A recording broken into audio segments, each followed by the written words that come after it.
Hello, my name is John Mark Johnson Jr. I am the host of Reform GGA, and today I want to thank the ATF. Now, like many of you, I was very skeptical of the ATF's new rule on pistol braces, and I thought that they were going back on things that they had said in the past, that they were being horribly inconsistent and therefore unjust. But as I converted my 10.5-inch KS-47 with a pistol brace to the fine rifle you see before you that has now a 16-inch long barrel and a proper stock, I discovered that there is actually a reason for why the ATF is doing this, and the reason is that they want you to have a better weapon. Let me explain. Of course, the main components of the ATF's new rule on pistol braces was actually the barrel length requirements. You see, if you have even the right length of barrel, you could still have the pistol brace. That was just fine. What they really wanted people to have is at least a 16-inch barrel. And at first, this doesn't make a whole lot of sense, because the reason why we had the pistols with the pistol braces before is because we wanted something that was relatively small and compact and was easy to carry and was easy to transport and things like that. But there's a big problem with those short-barreled rifles, and that is that they're just not very efficient in terms of producing a decent amount of muzzle energy. You see that 10.5-inch KS-47 that I used to have? Well, that gun had a muzzle energy of only about 1,150 foot-pounds, and that actually isn't much. To put it in perspective, let's take a look at a fairly common handgun round, the .44 Magnum. A .44 Magnum in a large frame revolver will give you about 1,000 foot-pounds of muzzle energy. And that is, of course, just a pistol round. It's a straight wall round, very ordinary in terms of what pistols can do. And if you have a revolver with 1,000 foot-pounds of muzzle energy, and then I have this, what was at the time a large format pistol with a pistol brace that has 1,150 foot-pounds of muzzle energy, well, I'm really not doing a whole lot better than revolver. And of course, the large format pistol weighed considerably more than a lot of revolvers do. And so, relative to the size of the gun, I actually didn't have anything that was very powerful.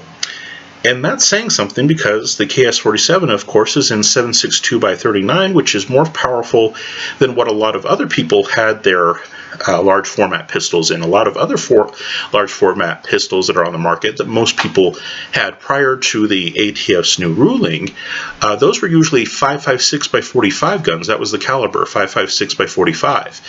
And that is actually usually a little bit weaker than 7.62x39 is, which is the round that this particular weapon takes. And then those ones, if you have a 10.5-inch barrel or less, you're usually going to be pretty close to 1,000 foot-pounds of muzzle energy, or even less. There's some people that had barrels as short as, like, say, 7 inches or so, and those particular guns weren't much more powerful than your average .357 Magnum in a revolver. What the ATF was trying to do was to make sure that if people had a larger format platform of whatever type, whether we want to call it a pistol, rifle, whatever, they were just trying to make sure that you actually had an adequate round for self-defense purposes. You see, handgun rounds like .357 Magnum or .44 Magnum straight wall cases that go in revolvers, they're not all that powerful. And the ATF wanted to make sure that we had something that was more powerful, and that is the case with this new and legal, now compliant version of the KS-47. It has a 16-inch barrel on it, and with this 16-inch barrel, the foot-pounds of muzzle energy is now 1,500 compared to the 1150 that it used to be. So I gained 350 foot-pounds of muzzle energy by going to the longer barrel. See, they just wanted to make sure that I had more power. Now, in addition to that, since I switched over to the longer barrel, I could then put any device on the end of it that I wanted to, whether it be a pistol brace or whether it be a proper stock like this one here. This is a Magpul CTR stock. And the nice thing about this CTR stock is that it's not like a pistol brace. You see, pistol braces had these little rubber things at the bottom of them and they were floppy, which means every time I went to set my rifle up against something, that floppy end on the bottom of the gun would tend to kind of make it want to lean. It would make it tend to fall over, and so I couldn't have very large magazines in it. In fact, the magazine that I have in it right now was actually the biggest I could do when it was in its pistol configuration. But now that I have the proper stock on the end that is solid and not floppy, now it doesn't have that tendency to fall over anymore, and so now I can put a proper self-defense magazine in the gun. This magazine, of course, is substantially larger, has a much better capacity, and works perfectly fine in the gun with the right ammo. And this basically doubles my carrying capacity.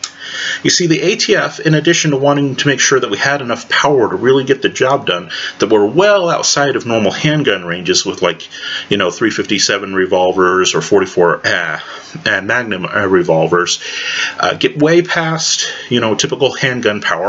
That's why we put the longer barrel on. And since we can actually put proper stocks on, which are very obviously not like pistol braces at all because they're actually solid and they won't have the tendency to tip over that the pistol braces did, that also gives us the capacity to set these weapons aside with larger magazines. In this case, a magazine that holds twice as much as the old ones did, and not have to worry about the rifle falling over or anything like that. So we can actually use that added capacity. So they tried to make sure that we had something that was more powerful, and they also wanted us to have weapons that were capable of holding much more in terms of ammunition without having to worry about ancillary things like the gun falling over when you set it down. And in addition to that, and in addition to more power because of barrel length, in addition to greater capacity, that firm stock that allowed us to have greater capacity, but that firm stock also provides for a much better cheek weld when you're on the gun. You see, the pistol braces were often kind of funny shaped in the back end, and like I said, the bottom of them usually had these little rubber flaps that were meant to go around your arm. They were absolutely horrible to shoulder. But these proper stocks, they actually shoulder real well, have a really nice, wonderful grip, truly a rubber grip on the back that really locks in nice, like the pistol braces didn't have. Absolutely pleasure to shoot, very comfortable, fantastic cheek weld. Make sure that you have a really good, consistent position and are actually going to hit your target. So what they did is they gave us more power, and with that more power also comes greater effective range in a lot of cases, because you don't have as much drop to compensate for because the round is traveling faster. So you have more power, greater effective range, more capacity, a better cheek weld. Look, all that the ATF was doing, guys, is they were just trying to give us weapons that would really be adequate to the task of self-defense. That's all that it was about, and this I had to discover the hard way by putting this thing together. But it turns out that the ATF, they were just concerned with those people that had those 5.56 guns, with the little 7.5-inch barrels. Those aren't going to do anything. What they wanted was something with a good, nice, long-length barrel on there to make sure that you got the proper power out of that thing, and make sure you get a real proper cheek weld so you can really use that thing at distance if you need to, and have the gun be solid enough and firm enough to take magazines that were substantially higher in capacity than whatever you were working with before, because those floppy stocks, you couldn't use them to set against anything at all. But these true stocks, they They really allow us to comfortably use much better magazines. So thank you, ATF, from the bottom of the heart for providing me with a much better rifle. You see, they really do care about our safety. They care about your safety. They care about the safety of all Americans. And all Americans are safer when they are armed. Thank you. Thank you so much, dear members of the ATF.